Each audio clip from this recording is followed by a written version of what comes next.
القرآن خلق الانسان علمہ البیان۔ ذرا غور تو کیجئے، قرآن کیا ہے؟ قرآن کو پڑھانے والا کون ہے؟ قرآن کا معلم کون ہے؟ قرآن کو پڑھانے والا استاذ کون ہے؟ اللہ نے فرمایا ان استاذوں کو جو مدرسے کی دریوں اور چٹائیوں پر بیٹھ کر قرآن کریم کی تلاوت کرتے ہیں اور بچوں کو قرآن کریم سکھاتے ہیں، ہو سکتا ہے تمہاری اور ہماری نظروں کے اندر اس کی کوئی قدر نہ ہو، اس کی کوئی اہمیت نہ ہو، اس کا کوئی وزن نہ ہو، اس کی کوئی حیثیت نہ ہو۔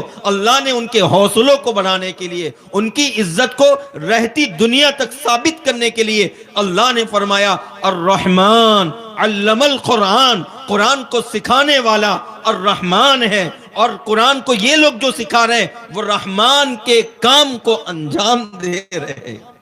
یعنی قرآن سکھانے والا الرحمن، رحمان نے علم القرآن، قرآن سکھایا تو سب سے پہلے قرآن تک پہنچایا رسول اللہ صلی اللہ علیہ وسلم نے، صحابہ تک پہنچایا، صحابہ کرام نے تابعین تک پہنچایا، تابعین نے تبع تابعین تک پہنچایا، اور یہ پھر سلسلہ ہوتے ہوئے ہم لوگوں تک پہنچایا۔ اور ہم اس بات کا شکر ادا کرتے ہیں کہ اے اللہ آپ نے اس مشغلے سے وابستہ کیا ہے جس مشغلے کی نسبت آپ نے اپنی طرف فرمائی، اور اس مشغلے سے وابستہ فرمایا ہے جس مشغلے کی نسبت رسول اللہ صلی اللہ علیہ وسلم نے خود اپنی طرف بھی فرمائی۔ اللہ کے نبی صلی اللہ علیہ وسلم نے فرمایا انما بعثت معلما، میں معلم بن کر مبعوث ہوا ہوں۔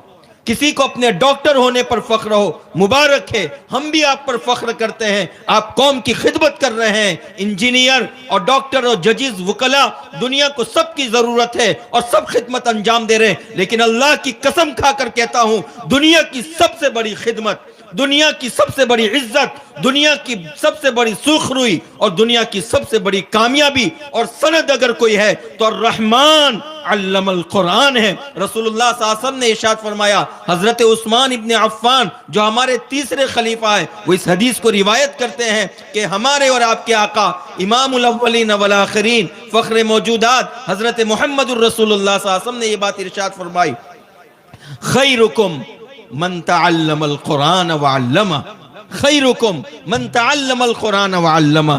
ہم جانتے ہیں کہ یہ امت تمام امتوں سے بہتر ہے۔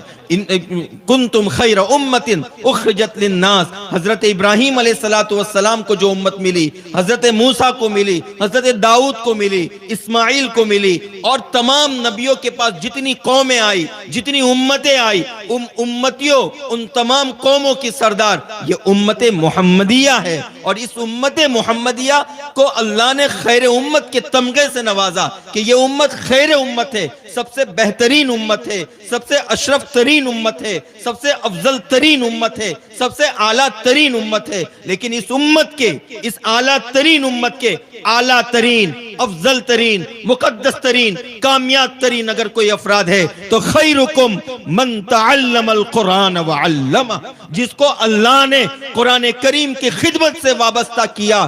اللہ کی قسم دنیا میں اس سے اچھا، دنیا میں اس سے بڑا کوئی کام نہیں، کوئی کام نہیں۔ لوگ کہتے ہیں کہ مولوی کرتا کیا ہے؟ قرآن ہی تو پڑھاتا ہے۔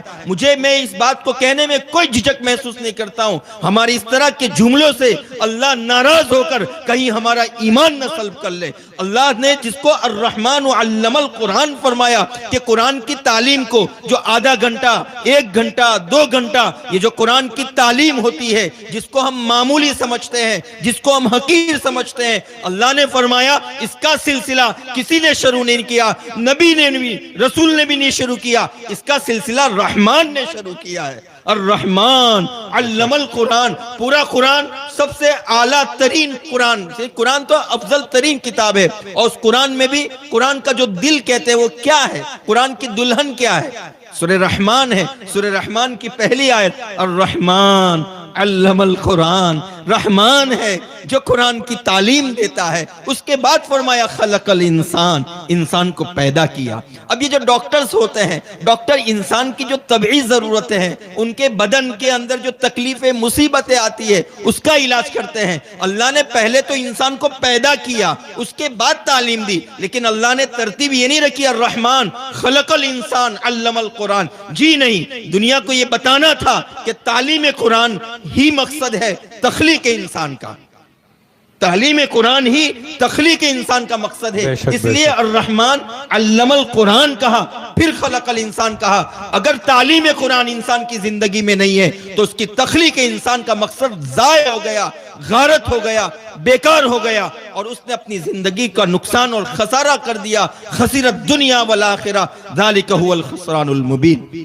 اب میں ایک چھوٹی سی بات عرض کرنا چاہتا ہوں کہ اللہ کے نبی صلی اللہ علیہ وسلم نے فرمایا خیرکم من تعلم القرآن وعلم، خیرکم من تعلم القرآن وعلم۔ یہ ہم اپنے نبی سے پوچھیں کہ نبی آپ کی نظر میں کون اعلیٰ ہے، کس کی خدمت سب سے اعلیٰ ہے؟ اللہ کے نبی فرماتے ہیں خیرکم من تعلم القرآن وعلم۔ اور یاد رکھیں جب نبی بھی دنیا میں آتے تھے تو بے سر و سامانی کے ساتھ آتے تھے، فقر و فاقہ کے ساتھ آتے تھے، غریبی اور مفلسی کے ساتھ آتے تھے۔ ان کے ہاتھ میں روپیہ اور پیسہ نہیں ہوتا تھا، اور کوئی بہت عہدہ اور منصب والے لوگ نہیں ہوتے تھے، بلکہ وہ قوم کے معزز ترین شرفا حضرات میں سے ہوتے تھے۔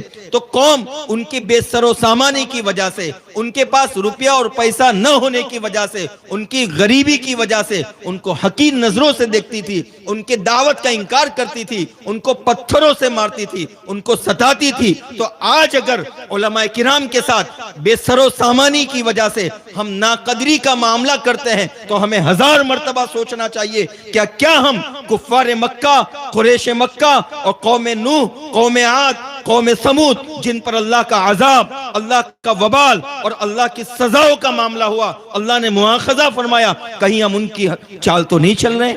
اللہ تعالی ہمیں صحیح طور پر شروع عطا فرمائے۔ اور ایک قرآن کی آیت